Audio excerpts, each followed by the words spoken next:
ఇచ్చినటువంటి ఉదంతం కేంద్ర ప్రభుత్వం కూడా చిన్న ఇంటరప్షన్ వాళ్ళ అధికారంలోకి వచ్చినాక లోన్ వద్దని వెనక్కి పంపడం అదొకటి.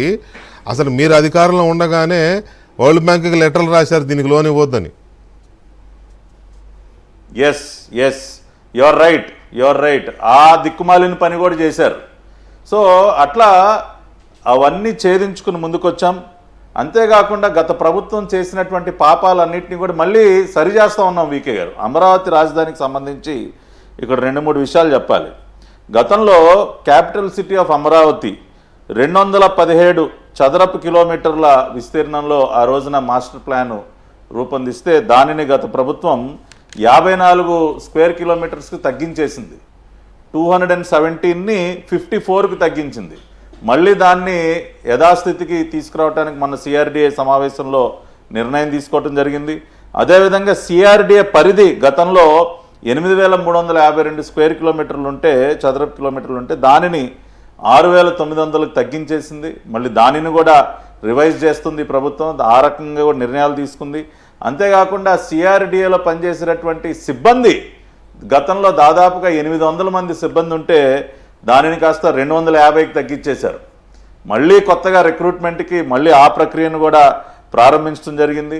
అంతేకాకుండా ఈ భవనాలు ఏవైతే సగంలో నిలిచిపోయాయో ఇప్పుడు సెక్రటేరియట్ టవర్స్ కానివ్వండి, హైకోర్టుకి కానీ ఇవన్నీ కూడా ఫౌండేషన్స్ అన్నీ కూడా పూర్తయిపోయాయి. కానీ వాటిని చెరువులుగా మార్చేశారు. అక్కడికి వెళితే ఆ ఫౌండేషన్ కనపట్లన్నీ చెరువులు కనపడతా ఉన్నాయి.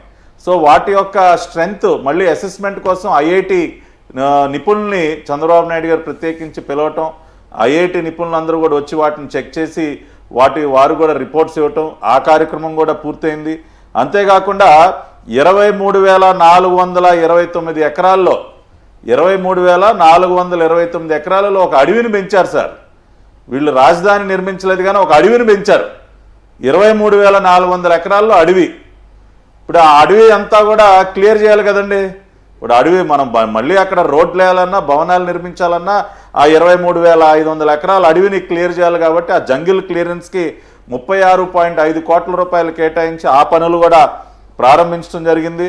అంతేకాకుండా ఈ కనెక్టివిటీని కూడా ఇంప్రూవ్ చేసే విధంగా నితిన్ గడ్కరీ గారితో మాట్లాడి రోడ్ కనెక్టివిటీని కూడా ఇంప్రూవ్ చేయడానికి NH16తో ఏదైతే గతంలో సీడ్ యాక్సిస్ రోడ్ కనెక్టివిటీ ఉందో అంతేకాకుండా అది కాకుండా ఇంకా 4 ప్రధానమైనటువంటి రోడ్స్ నేషనల్ హైవేస్తో లింక్ చేస్తూ E5, E11, E13, E15 ఈ రోడ్స్ లింకేజ్కి దానికి ఒప్పించడం జరిగింది. ఇన్నర్ రింగ్ రోడ్ కానీ అవుటర్ రింగ్ రోడ్ అయితే ఇంక్లూడింగ్ ల్యాండ్ ఎక్విజిషన్ కేంద్ర ప్రభుత్వం చేసే విధంగా కూడా చంద్రబాబు నాయుడు గారు ఒప్పించారండి. అంటే ఇవన్నీ ఓకే.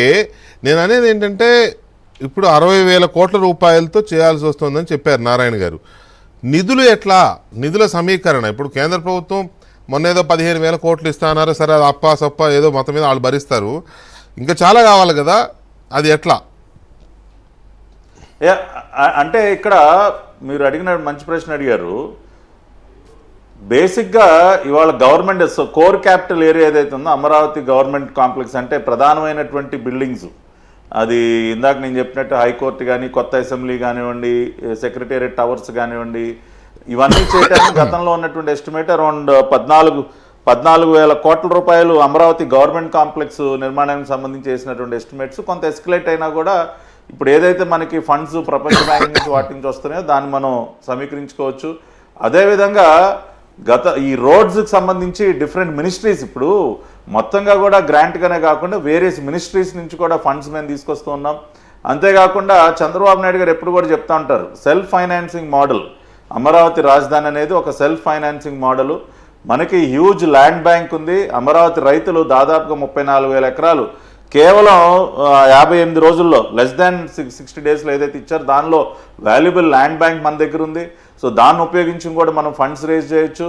గతంలో అమరావతి బాండ్స్ ద్వారా కొంత మనం ఫండ్స్ రేజ్ చేసాం. ఇట్లా వేరియస్ రిసోర్సెస్ ఏవైతే ఉన్నాయో వాటన్నిటిని ట్యాప్ చేస్తూ అంటే రాష్ట్ర బడ్జెట్ పైన ఎక్కువగా భారం పడకుండానే కేంద్ర ప్రభుత్వ సహకారంతో అదేవిధంగా అమరావతిలో ఉన్నటువంటి ల్యాండ్ బ్యాంక్ ఆధారంగా కానివ్వండి, వేరియస్ మినిస్ట్రీస్ నుంచి వచ్చేటటువంటి ఫండ్స్ ద్వారా కానివ్వండి, ఇవన్నీ కూడా చేసేటటువంటి ప్రయత్నం చేస్తూ ఉన్నాం. ఎందుకంటే ఆల్రెడీ 10 లక్షల కోట్ల అప్పు మన రాష్ట్ర ప్రభుత్వ ఖజానా పైన ఉంది కాబట్టి మళ్ళీ అదనంగా భారం పడకుండా కూడా అవన్నీ కూడా వర్కౌట్ చేస్తూ ఉన్నాం. ఖచ్చితంగా 2.5 సంవత్సరాల కాలంలోనే మెయిన్ ఇన్ఫ్రాస్ట్రక్చర్ ఏదైతే ఉందో దాన్ని అంతా కూడా పూర్తి చేస్తాం. Right. కోర్ క్యాపిటల్ ఏరియాని మళ్ళీ సింగపూర్ గవర్నమెంట్ గతంలో వాళ్ళ ఒప్పందం ఏదైతే చేసుకున్నారో దాన్ని కూడా రివైవ్ చేసి ఆ కార్యక్రమాన్ని కూడా ముందుకు తీసుకెళ్తాం.